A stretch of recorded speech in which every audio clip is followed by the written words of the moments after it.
Bismillahirrahmanirrahim. Assalamualaikum warahmatullahi wabarakatuh. Alhamdulillah wassalatu wassalamu ala Rasulillah wa ala alihi wa sahbihi wa man walah wa ba'd. Teman-teman, tanpa kecuali yang pertama kita mengawali dengan bersyukur kepada Allah Subhanahu wa taala yang telah memilih kita untuk berada di tempat ini guna mempelajari sebagian dari tuntunan agama kita. Semoga keberadaan kita yang terpilih oleh Allah berada di sini di tengah kesibukan beraktivitas memberikan keberkahan lebih kepada kita semua dan mengantarkan kita pada kebahagiaan yang menyukseskan. Itulah kuncinya kenapa di setiap pembuka itu seringkali ada keluar kata Alhamdulillah. Jadi secara psikologi ketika diteliti, syukur itu lebih sering menghadirkan kebahagiaan. Nah sekarang yang kurang dalam kehidupan itu seringkali adalah kebahagiaan. Dan kebahagiaan itu diingatkan oleh Allah itu 5 kali dalam sehari. Karena seringkali capaian-capaian, target-target kehidupan kita yang kita kejar itu mungkin bisa didapati, tapi boleh jadi dari setiap hal yang didapatkan belum tentu itu bisa melahirkan kebahagiaan untuk kita. Nah, kesuksesan yang melahirkan kebahagiaan itu disebut dengan falah namanya. Falah. Jadi ada falah, ada fauz, ada fariha, farah. Oke? Ini fauz nih turunannya ada faiz, fauzan, faizin. Itu artinya sukses. Ya. Bekerja sukses misalnya, ya. Belajar sukses, berkarir sukses. Itu disebut dengan faz. Orangnya faiz. Fauzan, faizin. Pemiliknya. Jadi kalau ada yang namanya fauzan, faizin, faiz, faizah. Itu artinya orang yang diharapkan sukses dalam aktivitasnya. Tapi kesuksesan itu belum tentu melahirkan ketenangan, kebahagiaan. Tenang, bahagia. Jika ada orang yang dia merasakan ketenangan, kebahagiaan. Walaupun mungkin tidak sukses mencapai apa yang ia tempuh dalam karirnya. Dia punya bisnis, dia nggak sukses. Tapi perasaan bahagia aja, tenang aja gitu. Ya. Dia belajar, IPK pengen 4, jatuhnya 3,2 misalnya. Nggak nyampe, tapi tenang aja. Ya, sukses yang belum tentu didapatkan dari kebahagiaan. Farah namanya. Sifatnya Farhan. Farah Queen, jangan Muhammad Farhan. Itu. Ya, orang yang diharapkan bahagia dalam hidupnya. Walaupun belum tentu sukses. Oke, pilih mana? Kaya tapi gelisah atau miskin tapi tenang? Kaya tapi tenang, oke. Oh ya. Ya, yang malu-malu jawab pengen sebetulnya kan. Oke, nah Allah tuh maha tahu. Jadi nggak harus ditanya, Allah tuh maha tahu. Sebelum dijawab sudah diharapan. Sebelum mimpi sudah dibangunkan. Makanya Allah bangunkan kita dari mimpi, naikkan harapan jadi kenyataan. Diingatkanlah 5 kali dalam sehari. Ya kan? Padahal mandi aja 2 kali kan. Makan 3 kali. Tapi untuk sukses dan bahagia 5 kali diingetin. Gabungan 2 ini disebut falah namanya. Dan ini, pengingat ini, 5 kali ini tidak pernah berhenti dalam 24 jam. Diperdengarkan di telinga kita. Telinga bahasa Arabnya itu udhun. Jamaknya karena banyak yang punya telinga dijamakkan adhan. Adhan. Kenapa adhan disebut adhan? Karena inilah satu-satunya panggilan di muka bumi yang didengar oleh orang yang masih punya telinga dan pendengaran. Itulah rahasianya kenapa waktu azan itu ada perbedaan di setiap tempat. Coba, kita sekarang di Tanah Kusir misalnya kan. Geser dikit Tanah Abang. Beda kan waktunya kan? Terus Tanah Abang yang di Jakarta dengan Tanah Abang yang di Palembang beda waktu kan? Palembang ada Tanah Abang juga kan? Ada, beda. Terus kalau kita riset, itu semua tempat di bumi waktunya memiliki waktu khusus untuk adzan. Setiap tempat berbeda karena Allah mengizinkan lafaz adzan terdengar selama 24 jam di semua tempat. Dan cuma ini, di mana ada agama yang punya panggilan kesuksesan, kebahagiaan, panggilan ritual, intelektual, fisikal sekaligus diingatkan 24 jam dalam sehari. Dan ini pasti bukan buatan manusia, karena nggak ada satupun manusia membuat sebuah panggilan seperti ini. Mustahil. Nah, ini menunjukkan satu-satunya kebenaran risalah Islam. Tapi poinnya adalah substansinya bukan karena azannya. Allahu Akbar, oh sholat nih. Ya. Poinnya bukan itunya, sholat itu wasilahnya. Dari kata silah, terkoneksi dengan kuat, yang tak terpisahkan. Kita kumpul sekarang, sifatnya disebut silah. Substansinya rahmat, kasih sayang, berbagi. Ya, digabungkan silah dengan rahmat jadi silaturahim. Silah itu artinya hubungan pertemuan yang menghubungkan sifat kasih yang dalam sehingga ketika berpisah itu masih ingat, bukan saat kumpul.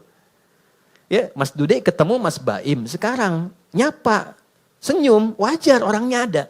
Itu belum silaturahim. Nanti ketika terpisah masih ingat tuh. Masih mengingatkan, masih WA, masih doain.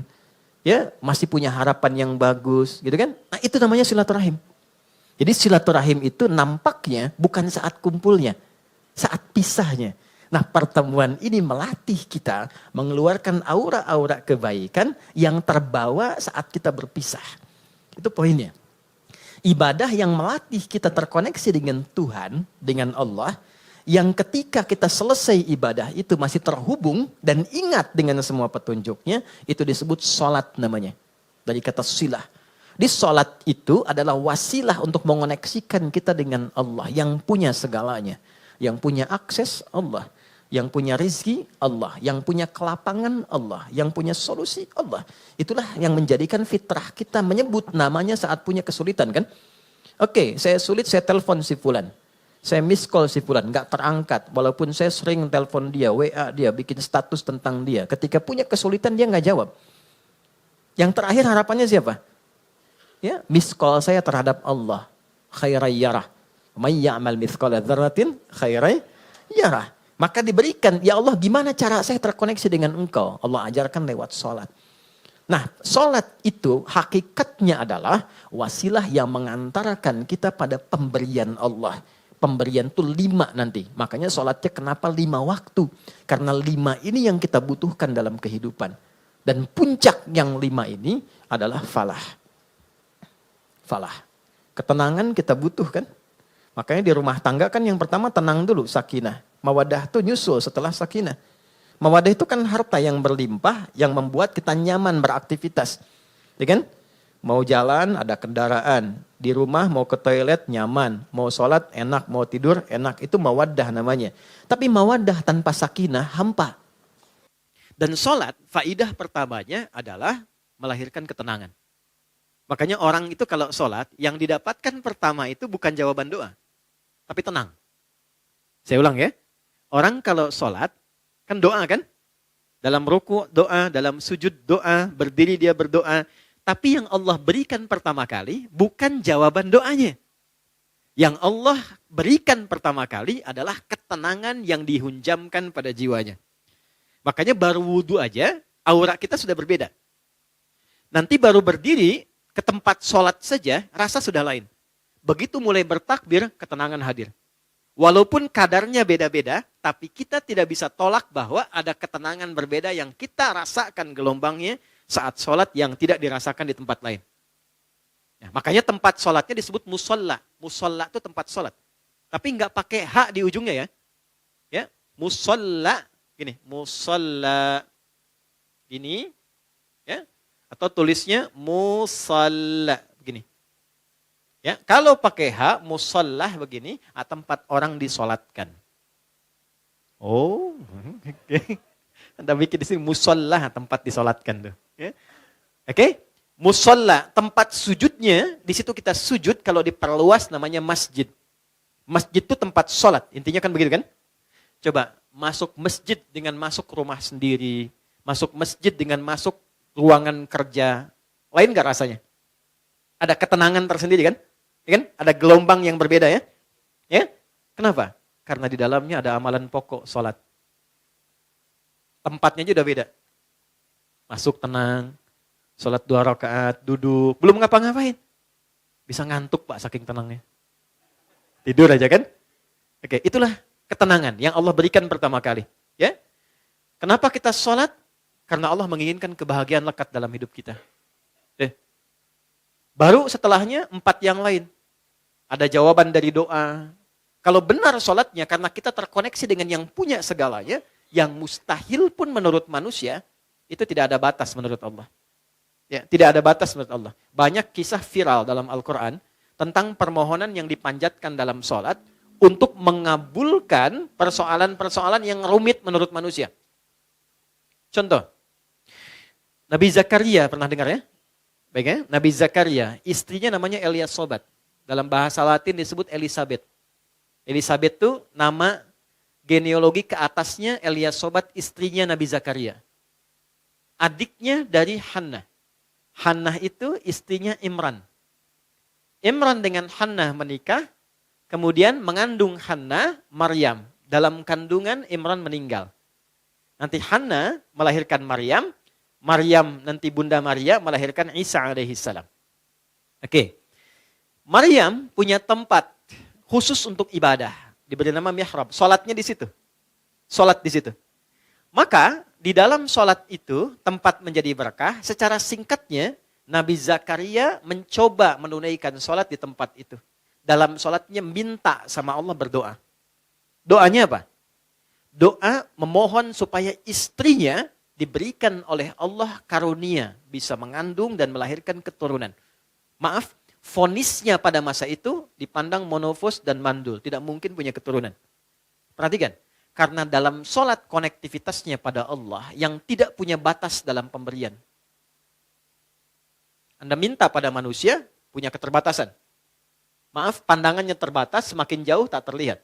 Pendengarannya terbatas, semakin frekuensinya tinggi atau paling rendah tidak terdengar. Akalnya pun terbatas. Maka jangan selalu semua hal harus rasional.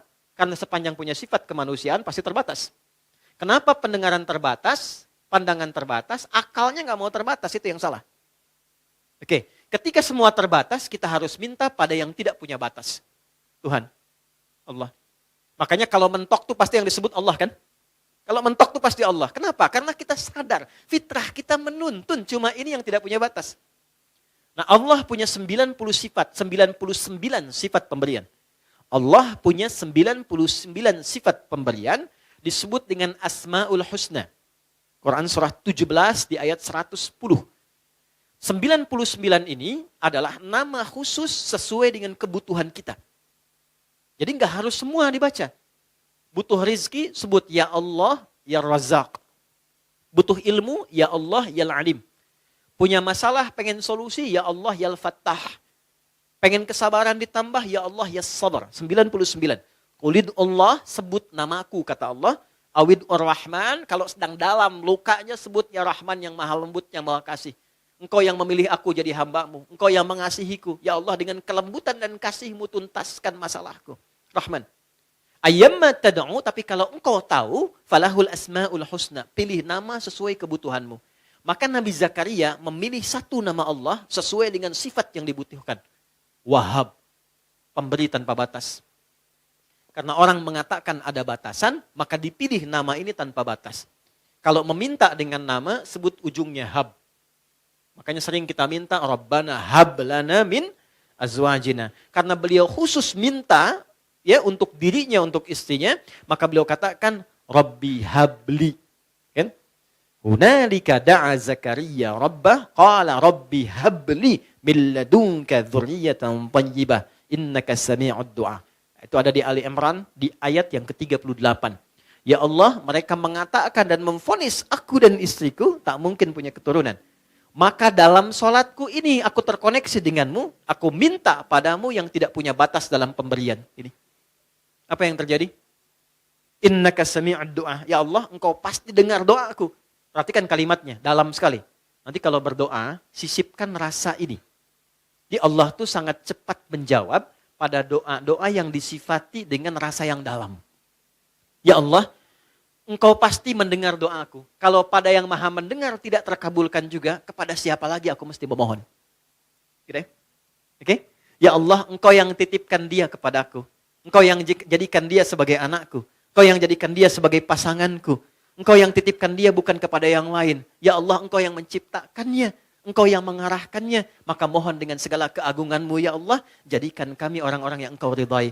Rubah kami menjadi lebih baik, lebih lembut, lebih damai, lebih tenang. Kalau dengan permohonan dan air mata aku tumpahkan belum juga terkabul, maka tunjukkan kepadaku saat ini dengan cara apa lagi bisa aku memohon padamu. Itu. Saya sering mengambil rasa itu dalam diri itu. Dan itu cepat, kadang-kadang belum minta sudah diberikan. Ya. Dan di Quran banyak, apa yang terjadi? Fanadatsul malaikah. Kalau doanya benar, turun malaikat langsung menyampaikan. Wa huwa qa'imu yusalli fil mihrab. Sedangkan beliau masih terkoneksi dalam sholatnya. Jadi sholat, selain memberikan ketenangan, itu juga mempercepat terkabulnya doa. Doa yang bagaimana yang cepat dikabulkan? Yang didahului dengan ketenangan. Tenang dalam sholat disebut tumakninah. Makanya sholatnya jangan seperti dikejar proyek. Karena proyek sholat itu proyek akhirat, bukan dunia. Ketika teman-teman membawa sifat akhirat ke dunia, maka merendahkan akhirat dengan dunia. Itu poinnya, itu yang menjadikan doa sulit dijawab. Bawa ke urusan akhirat, tepikan dunia. Itulah di awal jumpa kita katakan kenapa tangannya diangkat ke belakang begini, buang urusan dunia ke belakang. Karena yang kita kerjakan sekarang urusan akhirat. Itu hikmahnya, buang urusan dunia ke belakang. Problemnya ketika takbir dunia masih di bawah. Allahu Akbar. Aduh, konten belum jadi nih. Sepatu ketinggalan nih, gitu kan? Aduh, di mana tadi nyimpen kendaraan, kan? Masuk. Padahal kata Nabi sederhana, buang urusan dunia ke belakang. Ya, angkat tangannya, buang urusan dunia ke belakang, pasrahkan kepada Allah. Lipat tangan begini, ya kan? Kan sudah kita belajar ini ya. Yang baru bergabung teman-teman izin tidak bermaksud untuk mengajari, mengingatkan lihat tayangan sebelumnya. Kenapa kiri didahulukan daripada kanan sudah kita bahas. Kiri gambaran hal yang kadang-kadang divisualisasikan atau digambarkan hal yang kurang baik. Aliran kiri, tangan kiri, pekerjaan kiri kadang kurang bagus kan ya gambarannya. Maka kanan gambaran yang baik. Asal sholat itu asalnya begini. Tidak bersedekap. Terjadilah satu peristiwa, seseorang pernah berbuat salah, kesalahannya fatal. Lalu ia datang mengadu pada Nabi untuk konsultasi. Ya Nabi, hukum saya sekarang daripada saya malu dihukum Allah di akhirat. Sahabat itu dulu begitu. Saya pengen selesai di dunia, gak mau dibuka di akhirat. Karena kalau di dunia ditutup, viral di akhirat itu lebih banyak. Semua dibuka kan? Semua. Sekarang mau ditutup bagaimana? Yang tahu mungkin kita pribadi, teman dekat. Tapi di akhirat semua tahu. Oh gitu Adi Hidayat. Kelihatannya baik. Tapi dibuka satu-satu. Diperlihatkan. Ya, yang baik, yang buruk dibuka. Makanya visi sahabat, saya tidak mau di akhirat dibuka karena viralnya makin luas. Pengen diselesaikan di dunia. Jadi ketika Nabi akan sholat, datanglah orang sahabat ini, tidak disebutkan namanya.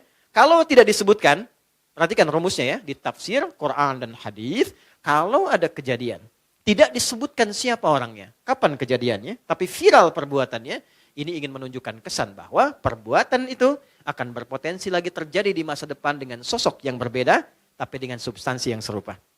Ya. Dia berbuat salah. Kita pernah salah nggak? Pernah. Ya? Ada orang dulu gibah. Pernah gibah nggak orang sekarang? Bahasa sekarangnya gosip. Ya kan? Oke. Mencela dulu ada. Sekarang ada nggak yang mencela? Ada. Tapi kan nggak disebutkan siapa dulu yang pernah mencela. Artinya celaan itu akan terjadi lagi di masa depan. Ya, masalah dengan kawan. Masalah dengan tetangga, masalah suami istri, masalah dengan anak, masalah dengan ibu mertua. Enggak pernah disebutkan siapa tokohnya, tapi suratnya ada, ayatnya ada. Untuk memberikan kesan kalau terjadi, begini cara menyelesaikannya. Maka dia katakan, ya Rasulullah, hukum saya salah.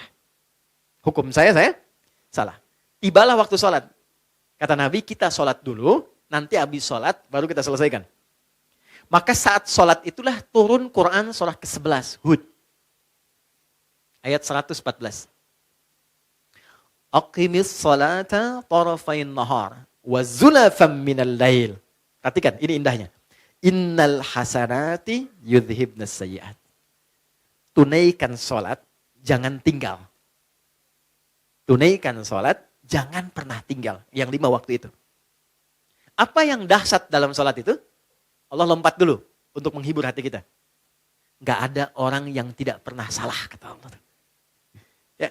Kecuali Nabi Rasul yang dijaga dari kesalahan. Namanya maksum. Di sepanjang bukan Nabi, sepanjang bukan Rasul, pasti salah. cuma menuntut seseorang itu untuk selalu benar. Karena sifat manusia pasti salah. Ya kita turunkan babnya ya. Ya, saya ambil contoh. Kami baru pulang dari Mekah, dari Madinah. Terus kita belajar tuh di pelataran Masjid Nabawi, Masjidil Haram. Saya tarik sedikit aja ya, tarik sedikit aja. Nabi itu mengajarkan fikih parenting dengan keluarganya, itu begitu indah. Nggak ada ketegangan, nggak ada kegaduhan, dan rata-rata canda. Makanya saya ngobrol dengan beberapa teman, saya bilang, kenapa sekarang kalau orang belajar parenting serius banget? Bawaannya tegang melulu gitu. Ini kewajiban suami, ini kewajiban istri, ini neraka, ini surga. Padahal yang ditampilkan oleh Nabi, kebanyakan 85%-nya itu canda semua. Karena memang kehidupan rumah tangga itu kehidupan bercanda. Laibun walahun. Canda. Saya teman-teman, kalau di rumah, itu seriusnya sama istri dan anak cuma dalam 3 hal. Sholat, Quran, kedua jangan maksiat. Jangan bohong, 1. Itu. Yang lainnya, turunan-turunannya. Lebihnya canda. Anda boleh tanya sama istri saya. Kalau beliau tanya, istri saya tanya, pasti saya plesetin canda semua. Canda semua. Anak-anak canda semua. Itu semua canda. Kenapa? Karena kehidupan rumah tangga itu gak serius-serius amat. Karena si amat pun tidak serius. Banyaknya canda. Contoh gini. Istri Nabi ada berapa? 9. Ada yang lain? Jangan khawatir ya, saya gak bahas bab poligaminya, tenang aja. Oke ya, si Nabi 9 yang berkehidupan, 11 dengan beliau, 1 yang milkul yamin. Ya. Pembahasan detailnya nanti. Singkatnya begini, dari sekian itu kenapa Nabi diizinkan menikah lebih daripada 4 istri? Kenapa diizinkan? Saya sering sampaikan. Maaf ini rahasianya teman-teman. Karena seluruh istri Nabi itu mewakili semua karakter perempuan di muka bumi. Itu rahasianya. Jadi nanti ada yang suka mengajar, suka belajar dan mengajar, ikuti Sayyidah Aisyah. Ada yang suka fashion, ada perempuan suka fashion ada. Nanti modelnya Sayyidah Zainab. Ada yang suka bikin kue. Itu Sayyidah Saudah binti Zam'ah. Yang bikin kue ini usianya udah 70 tahun ke atas. Sepuh. Tapi nggak pernah Nabi masuk ke rumah beliau, ke kamar Sayyidah Saudah itu di samping Sayyidah Aisyah. Jadi kalau ini yang kubah hijau itu di atas ya. Kubah hijau ke bawah kan ada kamar ya. Ini kamar Sayyidah Aisyah, ini kamar Saudah binti Zam'ah. Sayyidah Saudah binti Zam'ah. Ini sudah sepuh. Hobinya bikin makanan. Nabi pulang, sedang bikin adonan tepung. Itu tepung adonannya dicolek oleh Nabi, kemudian dicolekkan di kedingnya dan ketawa bersama. Kalau bahasa kita tuh panggil sayang. Sayang apa kabar? Gede, masih ketawa. Ya, kapan kakek nenek kita tuh panggil sayang pada pasangannya tuh? Anda bisa kebayang nggak? Jadi semua masuk ke rumah itu semua hiburan. Ada istri Nabi yang senang curhat, ada. Kalau ke rumah tuh cerita, kan? Ada hadis di Al-Bukhari panjang banget. Panjangnya itu cuma satu intinya. Suami mendengar curhat istri. Dan gak pernah dipotong, didengar aja. Karena tahu 8 jam ditinggal, 12 jam ditinggal itu pasti ada sesuatu yang dipendam. Jadi Nabi selesaikan dengan mendengar aja, gak pernah dipotong, dengerin ya terus. Ya, istri kan prinsipnya cuma satu. Ya, gak pernah menginginkan suami merasa benar. Gak pernah berharap begitu. Cuman tolong pahami, merasa bersalahlah sekali gitu ya. Ini, gak apa-apa, dengerin. Itu ada hadis di Al-Bukhari panjang, dengarkan. Jadi ternyata begitu keluar cerita itu, itulah sakinah. Tenang gitu. Nah itu fikih sederhana dan dalam dengar itu canda. Kadang dialog, kadang canda. Makanya kehidupannya itu yang harmoni yang kita dapatkan. Gak terlalu serius. Nah itu yang saya maksudkan, hal-hal yang kita bisa tampilkan dalam Al-Quran dan kuncinya di mana? Sholat. Makanya semua kisah viral dari istri Nabi itu selalu menyoroti sholatnya Nabi. Itu poinnya. Di sholat tuh bikin tenang. Sholat bikin bahagia. Sholat bikin terkabulnya doa. Gitu. Bukan cuma es krim. Ustaz punya hadiah nanti. Boleh. Gini Ustaz punya hadiah. Oh, deh, nih. Bulan nanti sama matahari sekalian. Ya. Ganti ya. Iya. Nanti sama Tante Bulan bilang sama Om Matahari sekalian. Gimana? Alhamdulillah. Alhamdulillah. Anak gak jauh dari bapaknya.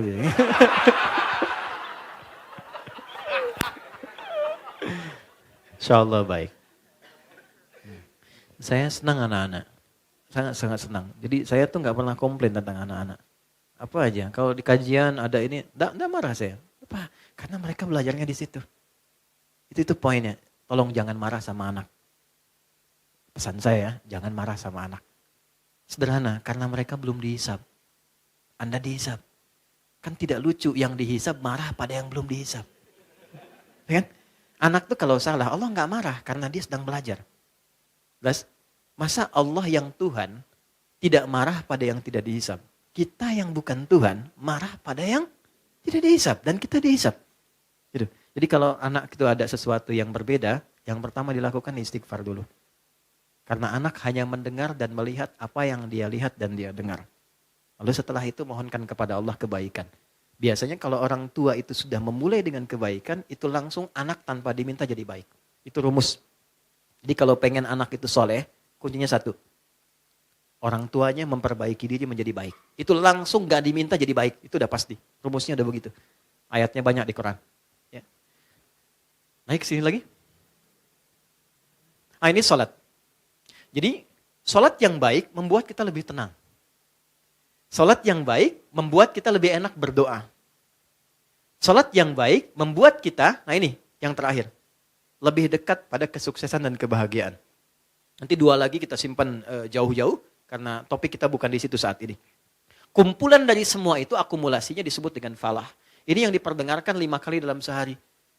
Jadi ketika muadzin memperdengarkan hayya 'alas shalah, hayya 'alas shalah, Anda tanya kenapa sih mesti sholat? Itu sebelum bertanya, Allah langsung jawab lewat suara muadzin itu. Hayya 'alal falah. Supaya engkau bahagia. Supaya engkau sukses. Supaya engkau tenang hidupnya. Di kehidupan pribadimu, rumah tanggamu, di kehidupan sosialmu, pekerjaanmu. Teman-teman kalau mau cek, keluarkan semua ayat Quran tentang sholat. Semua problemnya tuntas di atas hamparan sajadah. Ya. Teman-teman yang perempuan pernah dengar Nabi Yakub gak? Masalahnya dengan anak kan? 12 anak, kasus Yusuf kan? Itu ditumpahkannya di mana? Lihat Quran surah 12 ayat 86 itu. Di atas sajadah. Innama ashku bathi wa huzni ilallah. Aku tuh kalau punya masalah sedikit pun, yang aku tumpahkan, curhatnya, share-nya, tumpahkan di atas sajadahku, kata Nabi Yakub alaihissalam. Jadi begitu ditumpahkan, minimal ketenangan ada, walaupun solusi belum datang. Gak percaya silakan ya, punya proyek misalnya kan, belum jadi nih, ada tantangan, ada problem, bawa lewat sholat, tumpahkan di atas sajadah. Begitu keluar air mata, ketenangan tiba. Ini tenang itu mahal, walaupun proyeknya belum tuntas, tapi ketenangan ada. Nah dengan tenang itu ada kejernihan berpikir, kadang-kadang muncul ide baru dengan proyek yang baru yang menutup apa yang telah kita resapi sebelumnya. Di rumah tangga juga begitu. Kalau ada masalah, curhatnya Allah sudah bentangkan di Quran. Curhatkan kepadaku. Itu bahasa Quran. Karena yang paling aman itu yang ini. Yang menguasai kita. Tumpahkan ke sini. Minimal kalau belum datang solusi, ada ketenangan. Jadi lebih damai. Nanti kalau sudah damai, ditutup masalahnya dengan kita, walaupun belum selesai dengan orang lain. Tapi kita sudah tenang. Jadi kalau muncul masalah baru, sudah ada perisainya. Sudah tenang, sudah enak, sudah damai. Nanti solusi pelan-pelan akan dituntun. Jelas? Halo, kenapa sedih begini? Naik ya? Nah, ini poinnya. Nah pertanyaannya adalah, apakah semua orang yang sholat sudah mendapatkan poin ini? Dulu orang sholat dengan gerakan yang sama, bacaan yang sama, nabi yang sama, bacaan-bacaan ayat dan surat yang sama, mereka meraih apa yang dijanjikan oleh Allah dari semua manfaat sholat. Kita punya gerakan yang serupa, bacaan yang sama, Qur'annya sama, nabinya sama, hadisnya sama. Kenapa standar yang telah Allah tetapkan dalam Quran belum maksimal kita raih? Cuma 2 jawabannya seperti yang pernah kita ulas. 1, ini bahasa Quran. Kebanyakan orang yang sholat, 1, ini bahasa Quran, boleh jadi belum khusyuk dalam sholatnya. 2, boleh jadi sebagian dari orang yang sholat itu, ini poinnya, tidak paham, tidak mengerti apa yang dibaca dan dilakukan dalam sholatnya. Jadi hanya formalitas secara fikih saja. Fikih itu gini, fikih itu menggugurkan kewajiban. Jadi tidak ada tuntutan mesti paham dalam sholat. Kalau kita bacakan benar secara rukun, benar kemudian secara panduan, awal sampai akhir, keguguran dari kewajiban selesai. Artinya kewajiban selesai ditunaikan. Nggak ada dosa. Tapi kalau kita paham, kenapa mesti takbir? Kenapa kakinya begini? Kenapa tangannya begini? Kenapa doanya ini? Nanti dapat tambahan keberkahan namanya. Namanya hikmah. Hikmah dari sholat itulah yang menuntun kita mendapatkan poin-poin tadi.